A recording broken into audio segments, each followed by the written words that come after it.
Une place d'un quartier huppé de Tel Aviv transformée en camping sauvage. Sous leur tente ou en plein air, c'est là que vivent plusieurs centaines de jeunes Israéliens. Depuis la mi-juillet, les campements de fortune comme celui-là se multiplient en Israël. Leur but, protester contre la hausse des prix de l'immobilier. Je ne peux pas m'acheter de maison, ni à Tel Aviv, ni ailleurs. C'est impossible. Si la moitié de ton salaire sert à payer un loyer, qu'il faut ensuite payer les taxes et les factures, puis encore acheter de la nourriture pour survivre, tu ne peux pas mettre de côté pour investir. Et ça, c'est quand on n'a ni mari ni enfant, car après, c'est encore plus compliqué.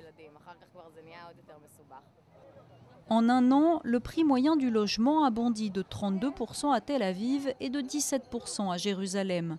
Ces dernières semaines, plusieurs dizaines de milliers de ceux qu'on surnomme les indignés israéliens ont défilé dans les rues des grandes villes du pays. En Israël, le taux de croissance dépasse les 4% depuis 2004, mais c'est un ras-le-bol général contre les disparités sociales qui a déclenché le mouvement.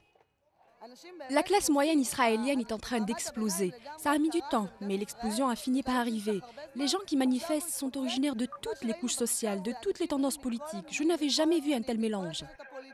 Et à chaque manifestation, ils sont de plus en plus nombreux dans les cortèges, à tel point que le Premier ministre Benyamin Netanyahou s'engage dans le débat.